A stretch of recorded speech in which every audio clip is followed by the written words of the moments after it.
महिमा तुम्हारी वेद बखानी, महिमा तुम्हारी वेद बखानी, तुलसी की वाणी शुरू हो रही है, राम कहानी शुरू हो रही है, राम कहानी।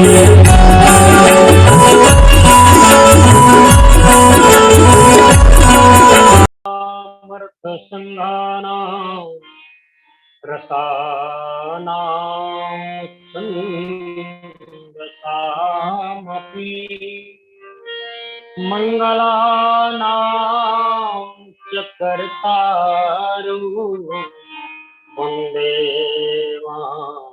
विनायकौ भवानि शंकरौ वन्दे श्रद्धा विश्वासरूपिणौ आभ्यां विना न पश्यन्ति सिद्धः स्वान्तः शनीश्वरम् सीताराम गुणग्राम पुण्यारण्यविहारिणौ वन्दे विशुद्धविज्ञानौ कवीश्वर कपीश्वरो श्री गुरु चरण सरोज रज निज मन मुकुर सुधारि कर्णो रघुवर विमल यश प्रदायक फलचारि बोल सियावर रामचंद्र भगवान की उमापति महादेव की। ऑनलाइन मानस गोष्ठी में जुड़े हुए सभी आदरणीय श्रोता बंधुओं एवं जिनके अथक प्रयास से हम और आप लिंक के माध्यम से एक दूसरे से जुड़ते हैं और कथा से लाभान्वित हो रहे हैं, ऐसे आदरणीय पटेल जी। आइए समय को देखते हुए, भूमिका ना बांधते हुए सीधे प्रसंग पर, जैसा कि पटेल जी ने बताया कि आज प्रसंग लिया गया है विश्वामित्र महामुनि ज्ञानी वसहि विपिन शुभ आश्रम जानी, वसहि विपिन शुभ आश्रम। तुलसीदास जी लिखते हैं कि विश्वामित्र जी महामुनि ज्ञानी है, वो शुभ आश्रम जानकर जंगल में निवास करते हैं। श्री तुलसीदास जी संकेत करते हैं कि भगवान श्री राम का जो संबंध है वो विश्व स्तरीय संबंध है। एक विद्वान बहुत सुंदर बात कह रहे थे, भगवान श्री राम ने यदि गुरु बनाया तो विश्वामित्र को बनाया, और जब स्वामी बनाना हुआ तो भगवान ने कहा जो विश्व स्तरीय होगा उसी को हम स्वामी बनाएंगे। विश्वनाथ ममनाथ पुरारी त्रिभुवन महिमा विदित तुम्हारी, त्रिभुवन महिमा। कहा हमारे स्वामी जो है वो विश्वनाथ है, हमारे गुरु है वो विश्वामित्र है। तो किसी ने कहा महाराज एक गुरु तो अभी और आपका है, जो कुल गुरु है उसमें तो विश्व नहीं। कहा वो भी है, विश्व बदर तुम्हारे हाथा तुम त्रिकाल दर्शी नाथा। विश्व जिनके हाथ में एक बेर के फल की तरह हो, ऐसे वशिष्ठ जी महाराज को गुरु बनाए। ऐसे जो विश्व की कल्याण की भावना, विश्व को जो मित्रवत भाव से देखता हो, ऐसे विश्वामित्र जी को भगवान श्री राम ने गुरु बनाया। स्नेही भी देख लीजिए, तुलसीदास जी कहते हैं संसार में भगवान श्री राम के अनेकों स्नेही है, लेकिन सबसे बड़े स्नेही कौन है? भरत सरिस को राम स्नेही, जग जप राम राम जप जी। तो भरत की विशेषता क्या है? तुलसीदास जी ने कहा वही विश्व स्तरीय व्यवस्था है उनकी। बोले क्या? विश्व भरण पोषण कर जोई, उठाकर नाम भरत अस होई। विश्व के पालन पोषण करने की क्षमता जिसमें हो, भगवान श्री राम के स्नेही हो सकते हैं। जो विश्व के नाथ हो, भगवान श्री राम के नाथ हो सकते हैं। जो विश्व के मित्र हो, भगवान श्री राम के गुरु हो सकते हैं। विश्व बदर जिन तुमरे हाथ। तुलसीदास जी ने कहा कि बशीर जी के हाथ में ये विश्व उसी तरह है जैसे कोई अपने हाथ में बेर का फल ले ले। शास्त्रों में एक बात कहा गया, 2 चौपाई तुलसीदास जी ने लिखे कि रामचरितमानस में एक आंवला का उदाहरण दिया गया, एक बेर का उदाहरण दिया गया। लेकिन शास्त्रकार एक बात लिखते हैं, वो कहते धात्री फलम सदा पथ्यम कुपथ्यम बदरी फलम। आंवला का फल चाहे आप सूखा खाएं, चाहे कच्चा खाएं, चाहे अचार बनाकर खाएं, चाहे मुरब्बा बना के खाएं, जब करेगा फायदा ही करेगा। और उसके अपोजिट विरुद्ध जो बेर का फल है, वो चाहे सूखा खाएं चाहे कच्चा खाएं, जैसा भी खाएं नुकसान ही करेगा। आप खा के देखिए, कल कथा नहीं खा पाएंगे, इतना खांसी आएगा। 2-4 ठोस खा लीजिएगा, कल कथा कहीं बताइए। धात्री फलम सदा पथ्यम कुपथ्यम मदरी फलम। लेकिन रामचरित में मानस में ये दोनों बात ही आए हैं। जानकी त्रिकाल दर्शी मुनिना, विश्व बदर जिन तुम्हारे हाथा, तुम त्रिकाल दर्शी मुनिना। और जाना ही पीन और काल निज ज्ञाना, कर कल गत आमल कथमा। ये दोनों बातें हैं, विद्वान इसकी व्याख्या करेंगे कभी। तो आइए, हम तो यहाँ से शुरू कर रहे हैं। विश्वामित्र महामुनि ज्ञानी, बसहि विपिन शुभ आश्रम जानी। विश्वामित्र महामुनि ज्ञानी। हमारे क्षेत्र के प्रवक्ता लोग तो इसको एक दोहा के आधार पर सिद्ध करते हैं। इस प्रसंग को वो एक दोहा पकड़ते हैं। चले आगे उस दोहा को पकड़ेंगे। तो तुलसीदास जी लिखते हैं कि विश्वामित्र जी बहुत सुंदर वन में सुंदर आश्रम जान करके निवास कर रहे हैं। और कर क्या रहे हैं? तुलसीदास जी कहते हैं जह जप तप जोग मुनि करें। जहां पर देखने में आ रहा है कि यज्ञ करते हैं, जप करते हैं, तप करते हैं, और ये अति मारीच सुबाहु डर ही, और सुबाहु से मारीच से डरते भी है। और होना भी चाहिए, संत महात्माओं का काम ही है। संत महात्मा लोगों का काम ही है कि यज्ञ करे, जप करे, अनुष्ठान करे, विश्व कल्याण की भावना हो। लेकिन एक छोटा सा भाव मैं लूं, संत महात्माओं का कार्य है यज्ञ करना, लेकिन बहिरंग दृष्टिकोण से हम देखें तो हमारे एक प्रसिद्ध संत महाराज हैं श्री हनुमान जी महाराज।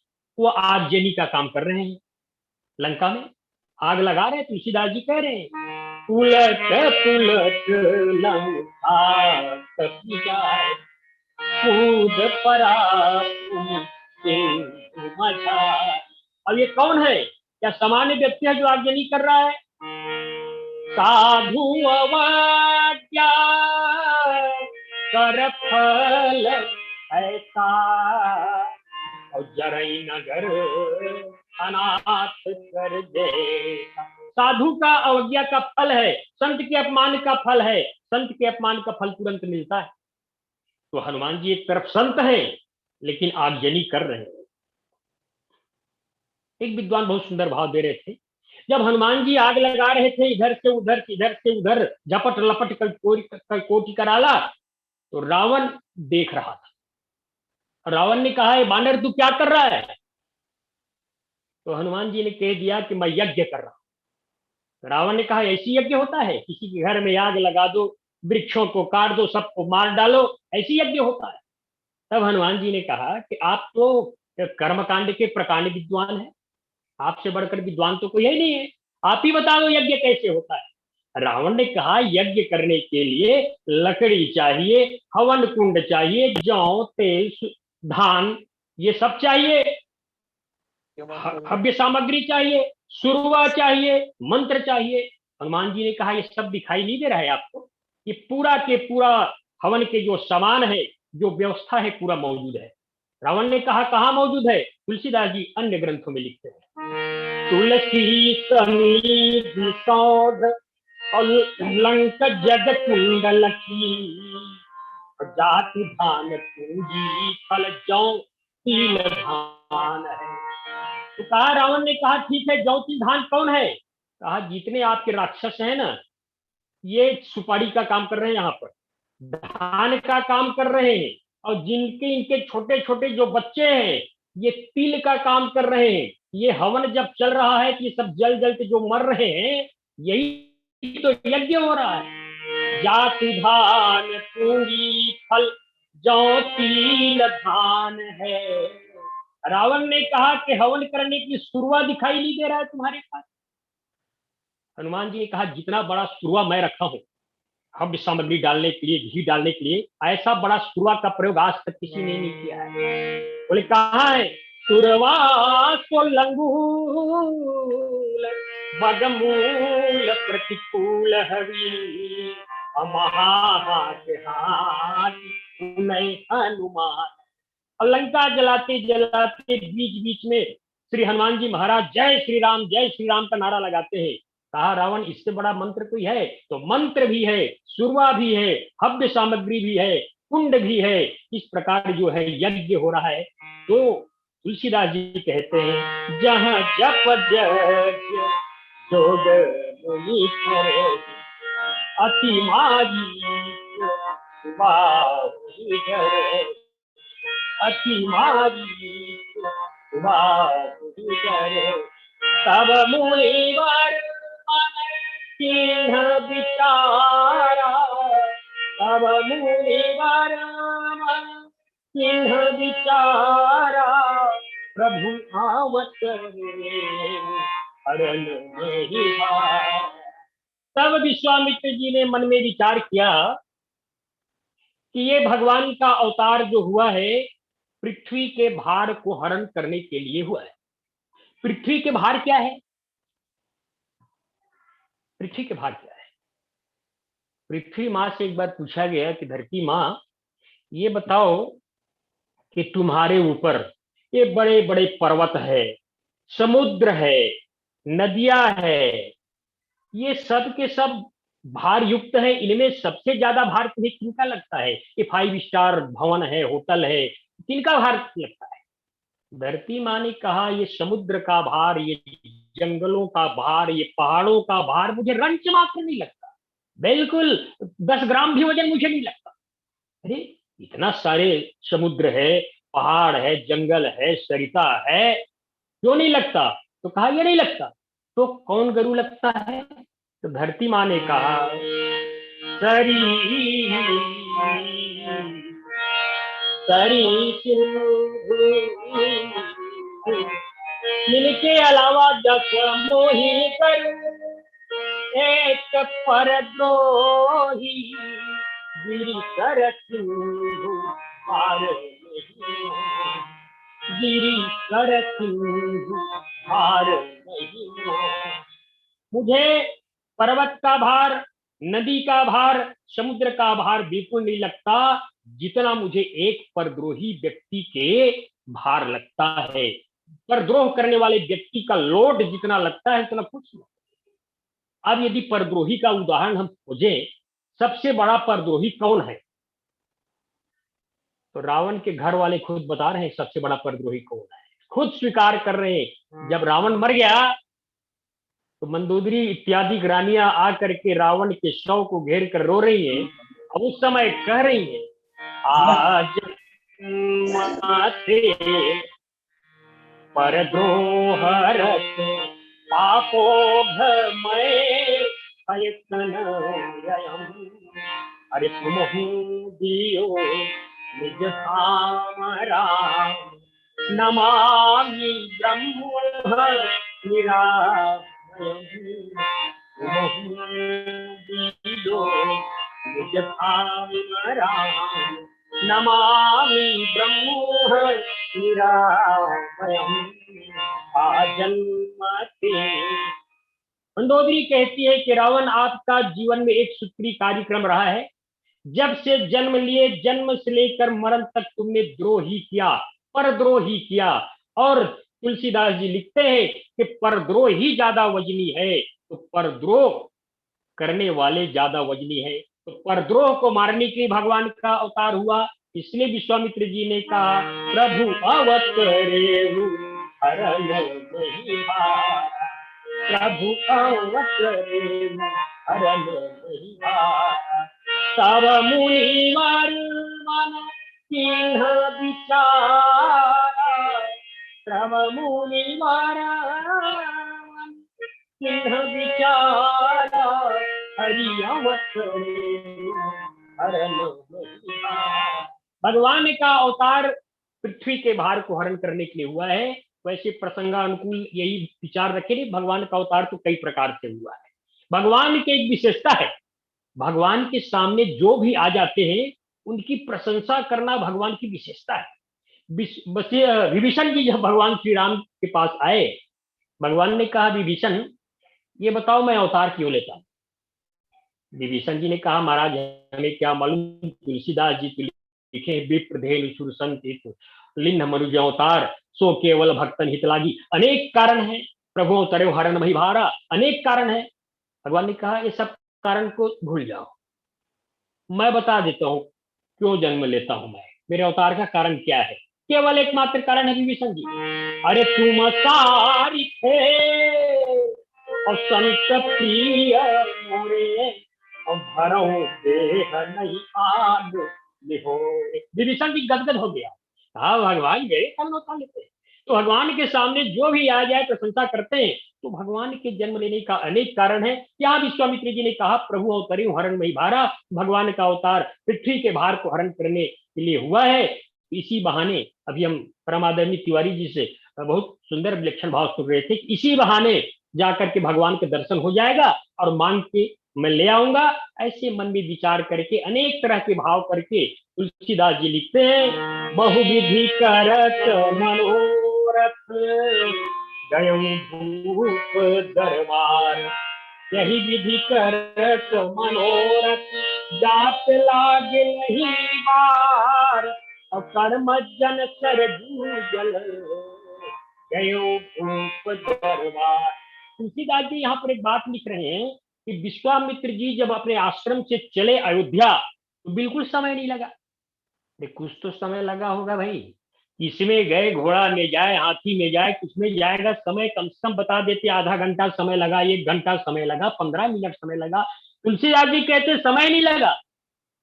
बोले क्यों समय नहीं लगा, जात लाग नहीं बार, क्यों समय नहीं लगा। तुलसीदास जी ने कहा, पहले तो आप पता करो विश्वामित्र गए किस में, घोड़ा में चढ़ के गए कि हाथी में गए कि पैदल गए, ये पता कर लो, फिर समय के बारे में पता चल जाएगा। तुलसीदास जी ने कहा, वो रथ में गए।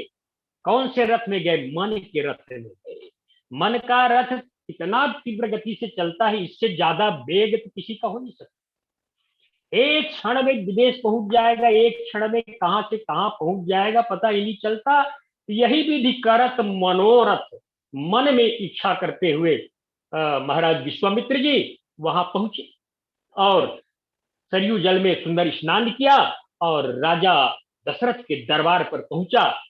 और द्वारपालों ने जाकर के दशरथ जी महाराज को बताया कि महाराज विश्वामित्र जी आए हैं। तब तुलसीदास जी कहते हैं, मुनि आगमन सुना जब राजा, मिलन गयो ले गीत समाजा।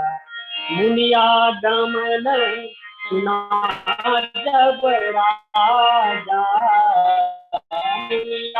गमन, सुना जब राजा मिलन गयऊ ने मित्र समाजा, मिलन गयऊ ने मित्र समाजा। दशरथ जी महाराज को जैसे ही पता चला कि मुनि विश्वामित्र दरबार में आए हुए हैं, दरवाजे पर खड़े हुए हैं, ब्राह्मणी को लेकर, अच्छे लोगों को लेकर, दशरथ जी महाराज उनको लेकर के गए। ससम्मान आदर सहित उनको लाया गया, चरण पखारा गया, पूजा की गई, सुंदर भोजन कराया गया। तुलसीदास जी एक संकेत रामचरितमानस में और करते हैं कि यदि कोई संत बिना बुलाए हमारे घर में